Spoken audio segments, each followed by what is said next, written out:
Hello. Hey, I'm Chris Rangel. I'm speaking to you on behalf of AIM, always in motion, action in motion, achievement in motion. I love that concept because as martial artists, sometimes we think about when I'm teaching my champion fighters, it's if you stand long, you're wrong because if you stand there, you're going to get hit. I'm always in motion, always trying to figure out my next step. So I'm strategic and looking at different patterns, figuring out what it's going to take to step to that next level, to find that next point, to find the next opening, to do something amazing, So I'm always in motion, but there's action in motion. Once you find that, you need to power through and make things happen. You can't set a goal and just sit on it. You have to actually get out there and take care of that. Next, through that, you'll get achievement. Achievement is what you set your goals to, and then you work towards it. And today, we're going to talk about MMA. MMA is not a martial art, right?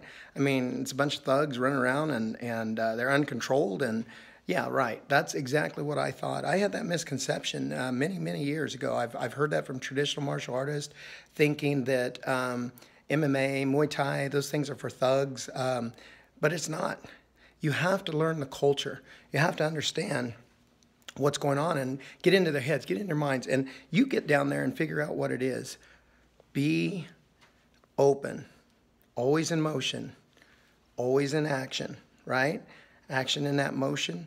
When you get out there, I was birthed into this because my son wanted to fight in an MMA match, one and done type thing, and I said, well, if we're going to do this, let's get with the best. So I connected him with Junior Cummings, former world champion and multiple world champ, and very versed in the art of Muay Thai. I was like, if I'm going to put my son in there, I'm going to make sure that I put him with the right kind of coach. But in my mind, I was telling my wife, I was like, man, this is MMA, it's dead end.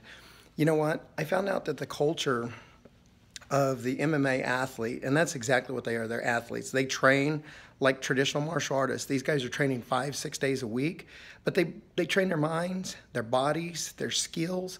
They're learning their art. So whether it's Brazilian Jiu-Jitsu, it could be Muay Thai, it could be Taekwondo, it could be Shotokan, whatever their base. Could be just Western boxing, but they have a base and they study and they skill their art, just like we do in the traditional arts. Well, it wasn't until I took that journey with my son, went through some of the weight training with him, went through diet, learned the mindset, actually purchased a cage, got in there, went through the whole process. I learned the culture.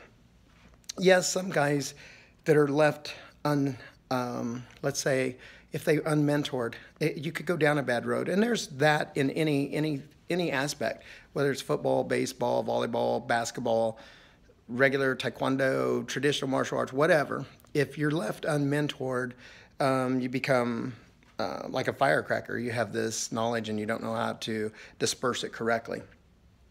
But when properly mentored and coached and watched the growth of the martial artist, I saw my son learn skills that I could never teach him, or that I didn't teach him, that I didn't take the time to learn myself.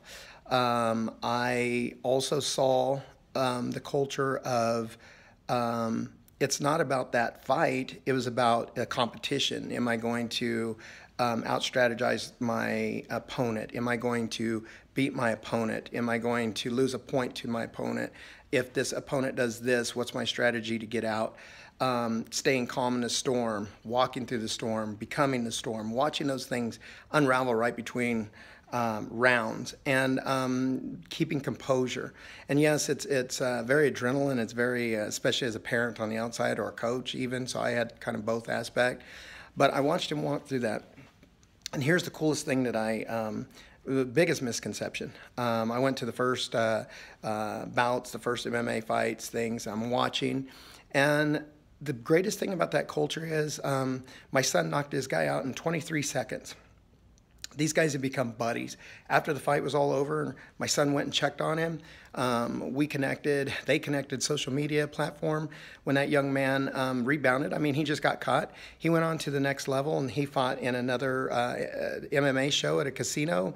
We bought tickets. We went down, watched him. Afterwards, man, we congratulated, we celebrated with him. He got his win, and whether it was win, losing, or draw, we followed that kid, and he's become a friend of the family. So it's amazing to see these guys. When I thought it was a thug world, guys, it's a persona. People hold themselves like their mentors teach them, and I've seen greater sportsmanship through the MMA world. I've seen greater leadership through the MMA world.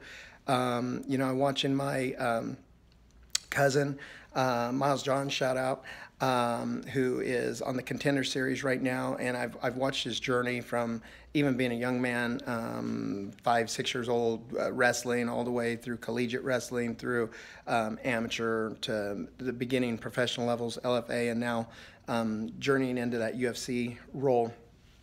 And that young man has had nothing but respect for our gym, always giving to our kids. So it's understanding your culture. So my challenge is for you today is embrace that. As traditional martial artists, if you want your school to grow, we have to change with the times. We have to evolve, we have to become, we have to show, we have to learn, we have to accept. Now, everybody always talks about acceptance and on whole different levels, which, you know, that's not what this podcast is about. What we're looking at is understanding other martial arts. Ours isn't the greatest all the time. For us, it's up here that, yes, this is only one way. We've got to get out of that thinking. If you want school growth, if you want to be in motion, always in motion, take action in motion, and achieve in motion, we have to aim. We have to look down that barrel. We have to look into our own heart and find out, do we really want to find out how to grow? Or are we going to stay on this rock and be complacent? And that's fine if you want to be complacent.